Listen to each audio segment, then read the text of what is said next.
বাংলাদেশ নিয়ে শুভেন্দুর উস্কানি বা তোড়জোড় যেটি বলি আমরা সম্প্রতি আগেও দেখেছি এবং সম্প্রতি এই ঘটনার পুনরাবৃত্তি দেখছি। আজকে কাঁটাতার নিয়ে বিএসএফ সঙ্গে বৈঠক ছিল জমি অধিগ্রহণ নিয়ে, সেই বিষয়ে কি অগ্রগতি হয়েছে তারা সেই বিষয় নিয়ে আলোচনা করেছে। এর পাশাপাশি আমরা যেটি সম্প্রতি দেখলাম যে নতুন করে বাংলাদেশে আবার যারা ওখানে মামলা চলছে, যাদের নাম কাটা গেছে, তিনি বলেছেন স্পষ্ট করেই যে তাদেরকে ডিপোর্ট করা হবে বাংলাদেশে। স্যারের কাছে জানতে চাইছি, বারবার কেন বাংলাদেশ ইস্যু নিয়ে শুভেন্দু উস্কানিমূলক কথাবার্তা বলেন? ধন্যবাদ। শুভেন্দুর রাজনীতির এটাই মূল এজেন্ডা গত কয়েক বছর ধরে, যে বাংলাদেশ এবং তথাকথিত এই অবৈধ অনুপ্রবেশকারী, এটাকে সে পুঁজি করে বিভিন্ন সময়ে এমনভাবে পশ্চিমবঙ্গের রাজনৈতিক সংস্কৃতিতে পরিবর্তন এনেছে যে এর সবচেয়ে ভয়াবহ বাস্তবতা হচ্ছে এই যে, যেখানে আমরা জানতাম যে পশ্চিমবঙ্গের বেশিরভাগ মানুষ তারা সহনশীল, বাস্তবধর্মী এবং এই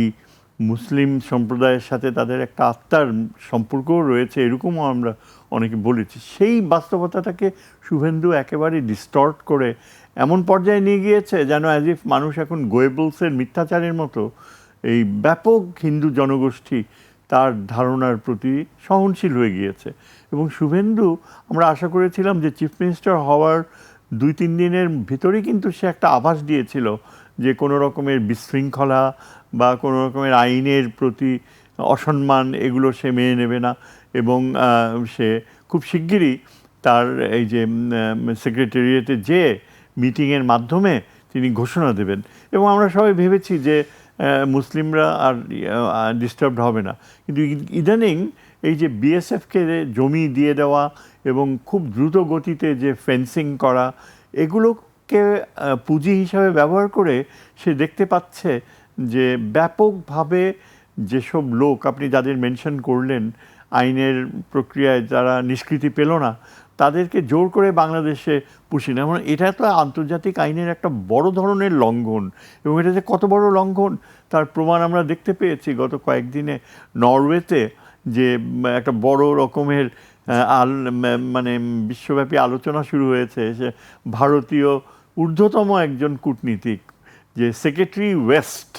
তিনি নিজেই যে ধরনের ভাষণ দিলেন, প্রধানমন্ত্রী মোদি একজন নরওয়েজিয়ান মহিলা জার্নালিস্ট এই বিষয়টা উত্থাপন করলে তিনি উত্তর দেননি। পরে এই যে কূটনীতিক, তার যে বাচনভঙ্গি, বলার যে তিনি সম্পূর্ণভাবে নরওয়েজিয়ান জার্নালিস্টকে চুপ হতে গেলেন, তারপর একটা বিরাট বক্তৃতা শুরু করলেন ভারতীয় সভ্যতা, হিন্দু সভ্যতা ধারাবাহিকভাবে 5,000 বছর ধরে নাকি চলে আসছে, এবং তিনি রীতিমতো এটাকে তার বলার কারণে এখন ভারত এবং পশ্চিমবঙ্গ একটা বড় রকমের ইম্পর্টেন্স পাচ্ছে। শুভেন্দু এই নুইসেন্স ভ্যালুকে ক্যাপিটালাইজ করে আমার ধারণা সে এটাকে এক্সটেন্ড করবে। আমি তো মনে করি যে বাংলাদেশের যে বিজিবি, তারাও কিন্তু আগের যে দুর্বলতা ছিল সেটা কাটিয়ে এখন আমার মনে হয় একটা আভ্যন্তরীণ এবং সেনাবাহিনীর ভিতরেও একটা সচেতনতা সৃষ্টি হয়েছে যে you have to answer the bullet with a bullet. এটা ব্যাপকভাবে এখন সামরিক বাহিনীর অফিসাররা এই মূল্যবোধকে প্রাধান্য দেয়, কেননা তারা বুঝতে পেরেছে যে বাংলাদেশের জনগণ কিন্তু তাকিয়ে আছে, এবং কারণ আমাদের বর্ডার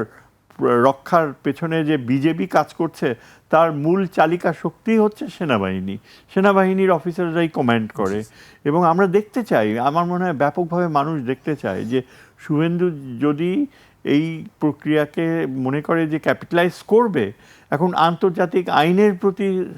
শুভেন্দুর সামান্যতম শ্রদ্ধাবোধ নাই। আমার সবচেয়ে অবাক লাগে যে বিজেপির নেতৃত্ব এইটুকু শালীনতাও কি শুভেন্দুকে শেখায়নি, যে শুভেন্দু ইলেকশনের আগের 2-3 দিন আগে বলে বসেছে যে বাংলাদেশের এই সরকার নাকি অবৈধ, হাসিনাই বৈধ সরকার, এবং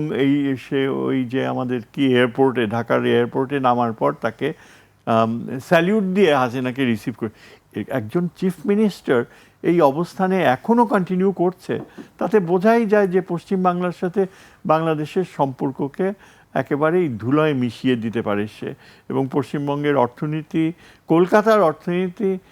এবং তারপর সেখানকার যে মেডিকেল প্রফেশন এগুলো ক্ষতিগ্রস্ত হবে। আমি এখনও বুঝতে পারছি না শুভেন্দু কি অর্থনীতি বোঝেন, নাকি সে বেসিক্যালি একটা সেমাই লিটারেট, মানে বেসিক্যালি মাস্তান প্রকৃতির লোক, যিনি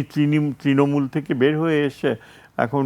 পশ্চিমবঙ্গেই বিজেপির যে মুসলিম বিরোধিতা সেটা সর্বভারতীয় সংস্কৃতি হিসাবে তিনি ছড়িয়ে দেবে, এটাই আমার ভয়।